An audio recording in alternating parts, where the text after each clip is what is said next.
Hello दोस्तों, आप सभी लोग देखना शुरू कर चुके हैं भारतीय ज्ञानधारा यूट्यूब चैनल। आज की वीडियो में हम जानेंगे गंगा की उत्पत्ति कैसे हुई और क्या कारण थे जो गंगा को धरती पर आना पड़ा। इसलिए वीडियो के अंत तक बने रहिए और अगर आप हमारे चैनल पर पहली बार आए हैं तो चैनल को सब्सक्राइब कर लें। चलिए वीडियो शुरू करते हैं। जब गुरु विश्वामित्र राम और लक्ष्मण को लेकर जनकपुरी जा रहे थे सीता का स्वयंवर देखने, तो रास्ते में गंगा नदी पड़ी। तब गुरु विश्वामित्र ने राम से कहा, यह तुम्हारे पूर्वजों की ही देन है जो गंगा आज पृथ्वी तल पर बह रही है। तब राम ने पूछा, गुरुदेव ऐसा कैसे? तो गुरुदेव ने कहा, तुम्हारे पूर्वज भागीरथ इसे तपस्या करके पृथ्वी पर लाए थे। तब राम ने फिर पूछा कि गुरुदेव हमें आप समझाइए कि क्या कारण थे जो हमारे पूर्वज भागीरथ को तपस्या करके गंगा को धरती पर लाना पड़ा। तब गुरुदेव ने कहा, ठीक है, हम आपको बताते हैं। तब विश्वामित्र ने कहा, तुम्हारे पूर्वजों में एक राजा हुए हैं सगर, जो बहुत ही धैर्य, बलशाली, शीलवान और प्रजा की बहुत ही सेवा करते थे। बहुत ही सज्जन राजा थे जिनमें गुणों की कोई कमी नहीं थी। राजा की दो पत्नियां थीं, कैसनी और सुमति, किंतु राजा के कोई संतान नहीं थी। इसीलिए राजा हमेशा दुखी से रहते थे। एक बार राजा ने सोचा कि हम दोनों रानियों को लेकर वन में चले जाते हैं। रानियों से सलाह की तो रानियों ने कहा, ठीक है। जब राजा दोनों रानियों को लेकर वन में तपस्या के लिए गए हैं तो उन्होंने भृगु ऋषि की 100 वर्ष तक तपस्या की है।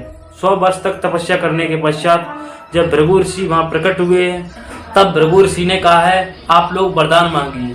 तब दोनों रानियों ने कहा है, ऋषि देव आप तो पहले से ही सब कुछ जानते हैं, फिर आप हमें वरदान मांगने के लिए क्यों कह रहे हैं? राजा ने कहा है, हे ऋषि देव, रानियां ठीक कह रही हैं, आप तो सर्वज्ञाता हैं, सभी जानते हैं, इसलिए आप अपनी इच्छा से ही हमें वरदान दे दीजिए। तब भृगु ऋषि ने कहा, ठीक है, तुम्हारी रानी केसनी के गर्भ से एक पुत्र का जन्म होगा और तुम्हारी रानी सुमति के 60,000 पुत्र होंगे।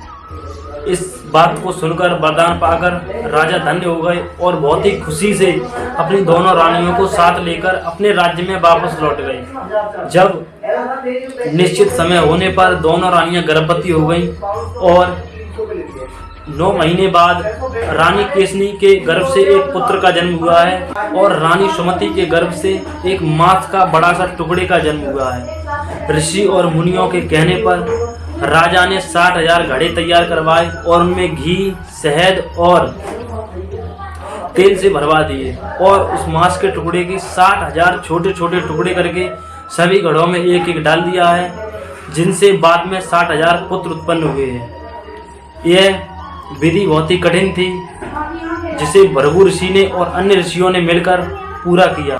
फिर जब सभी पुत्र बड़े हो गए हैं तब सबसे बड़े पुत्र असमंजस के अंशुमान नामक पुत्र का जन्म हुआ है और असमंजस राज्य छोड़कर चला गया और भगवान की भक्ति में लीन हो गया। फिर कुछ वर्ष तक राज्य करते हुए राजा ने सोचा कि अब अश्वमेध यज्ञ करते हैं। जब राजा ने अश्वमेध यज्ञ किया तो उनके अश्वमेध यज्ञ का अश्व देवराज इंद्र चुरा ले गए और कपिल मुनि के आश्रम पर बांध दिया। जब राजा को यह बात सुनने को मिली तो उन्होंने अपने 60,000 पुत्रों से कहा कि अश्वमेध यज्ञ का अश्व लेकर आओ। जब राजा के सभी पुत्र अश्व को ढूंढने लगे तो पूर्व, पश्चिम और दक्षिण दिशाओं में अश्व कहीं भी नहीं मिला। फिर 60,000 पुत्र एक साथ मिलकर उत्तर दिशा में चले। ढूंढते ढूंढते वे कपिल मुनि के आश्रम पर पहुंचे। यहाँ कपिल मुनि तपस्या कर रहे थे और उनका घोड़ा वहीं पे बना हुआ था। तब उन्होंने सभी भाइयों ने कपिल मुनि को बहुत भला बुरा कहा, तुम कपटी हो, अत्याचारी हो, ध्रुत हो, चोर हो, छलिया हो, तुमने हमारे अश्वमेध यज्ञ का घोड़ा चुरा लिया और बहुत भला बुरा कहा है, जिससे कपिल मुनि की तपस्या टूट गई और उन्होंने अपनी आंखें खोली तो उनकी आंखों की अग्नि से 60,000 भाई भस्म हो गए। जब कुछ दिन बीत गए, राजा का कोई पुत्र वापस नहीं आया तो राजा ने अपने नाती अंशुमान को अपने पुत्रों को देखने के लिए भेजा और कहा कि हमारे पुत्रों को पता लगा के आओ कि अभी कहाँ हैं। राजा के 60,000 पुत्रों को ढूंढने के लिए घर से निकला तो रास्ते में उसे सुमति के भाई गरुड़ मिले और उन्होंने 60,000 पुत्रों के भस्म होने की कथा सुनाई तो अंशुमान को बहुत ही दुख हुआ और फिर वह गरुड़ को साथ लेकर कपिल मुनि के आश्रम पहुंचा और विस्तार से सारी कथा सुनाकर अपने घोड़े को वापस ले आया। गरुड़ उसे राज्य में छोड़कर चला गया और उसने कहा कि अगर कोई गंगा नदी को पृथ्वी पर ले आए तो तुम्हारे 60,000 भाई तर जाएंगे, उनका उद्धार हो जाएगा। फिर अंशुमान ने यह सब कथा राजा को सुनाई तो राजा को बहुत ही दुख हुआ। फिर राजा ने शोक में उस यज्ञ को पूरा करवाया और कुछ वर्ष राज्य करने के पश्चात राजा दोनों रानियों को लेकर तपस्या के लिए निकल गए। फिर जब अंशुमान को एक पुत्र हुआ दिलीप, फिर उसने उसे राज्य देकर वो भी तपस्या के लिए चला गया। दिलीप के पुत्र हुए हैं भागीरथ। भागीरथ को राज्य देकर दिलीप भी तपस्या के लिए चले गए, किंतु किसी भी राजा के तपस्या करने पर गंगा जी प्रसन्न नहीं हुई और ना ही वे पृथ्वी पर आईं। फिर जब भागीरथ भी बड़े हो गए तो उनके भी काकुस्थ नाम का पुत्र हुआ। उन्होंने भी अपने पुत्र को राज्य देकर तपस्या के लिए निकल गए और उन्होंने दृढ़ संकल्प किया कि जब तक वे गंगा को धरती पर न ले आएंगे तब तक वे अपने प्राण नहीं छोड़ेंगे। जब राजा भागीरथ वन में चले गए हैं तब उन्होंने 1000 वर्ष तक एक पैर पर खड़े होकर और दोनों हाथ ऊपर करके गंगा की तपस्या की है। 1000 वर्ष पूरे होने पर ब्रह्मा जी प्रसन्न हुए हैं और कहा, भागीरथ आप वरदान मांगिए, आप जो मांगे मैं वही आपको दूंगा। मांगा है, हे प्रभु हमारे वंश में संतान सुंदर और संस्कारी होनी चाहिए और आप धरती पर देवी गंगा को भेज दीजिए। ब्रह्मा ने कहा ठीक है ऐसा ही होगा और आश्चर्य जताते हुए कहा कि गंगा को धरती पर कोई धारण नहीं कर सकता, इसीलिए गंगा का वेग बहुत ही तेज है। वे धरती पर जाकर तुरंत ही पाताल लोक में चली जाएंगी और फिर धरती पर कभी नहीं लौटेंगी। इसलिए मैं तुम्हें एक सुझाव देता हूँ, तुम भगवान महादेव की तपस्या करो और उनसे कहो कि वे गंगा को अपने ऊपर धारण करें, जिससे गंगा पृथ्वी पर रह सके। भागीरथ ने उनके सुझाव को मानकर भगवान शंकर की 1 वर्ष तक पैर के अंगूठे पर खड़े होकर बहुत कठोर तपस्या की। तब भगवान शंकर प्रसन्न हुए। फिर उन्होंने कहा, बताइए पुत्र आप क्या चाहते हैं। भागीरथ ने कहा, भगवान हम चाहते हैं कि ब्रह्मा के द्वारा पृथ्वी पर भेजी जाने वाली गंगा को आप अपने ऊपर धारण करें। तब शंकर जी ने कहा ठीक है ऐसा ही होगा।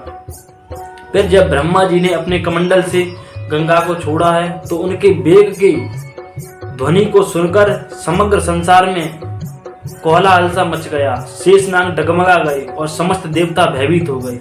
फिर जब गंगा को भगवान शंकर ने अपनी जटाओं में धारण कर लिया तब देवताओं ने फूलों की वर्षा की और सभी प्रसन्न हुए। फिर गंगा 1 वर्ष तक भगवान शिव की जटाओं में उलझी रही, उन्हें कोई रास्ता नहीं मिला। फिर भगवान शंकर ने अपनी 3 जटा खोल दी, जिसमें से एक नदी निकली है मंदाकिनी जो स्वर्गलोक को जाती है, और दूसरी नदी निकली है प्रभावती जो पाताल लोक को जाती है, और तीसरी निकली है गंगा जो हमारे धरती लोक को आती है। फिर गंगा हरिद्वार, प्रयाग और काशी बहती हुई सागर में जाकर मिल गई। भागीरथ गंगा को तपस्या करके धरती पर लाए थे, इसीलिए गंगा को भागीरथी भी कहते हैं। जब यह कथा गुरुदेव ने राम को सुनाई तो राम ने विश्वामित्र जी से पूछा कि गुरुदेव ब्रह्मा के कमंडल में गंगा कैसे आई। हालांकि भगवान सब जानते थे, फिर भी भगवान ने पूछा। तब विश्वामित्र ने राम को बताते हुए कहा कि जब बावन भगवान ने राजा बलि से 3 पैग जमीन मांगी तो बलि ने कहा आपको जहाँ चाहिए वहाँ ले लो। तब भगवान ने अपना विशाल रूप बनाकर पहला पैर स्वर्गलोक में रखा। तब ब्रह्मा ने भगवान विष्णु के दाहिने पैर के अंगूठे को अपने कमंडल से धो लिया था। तब उनके पैर के चरणाव्रत को ही गंगा का रूप दे दिया गया है।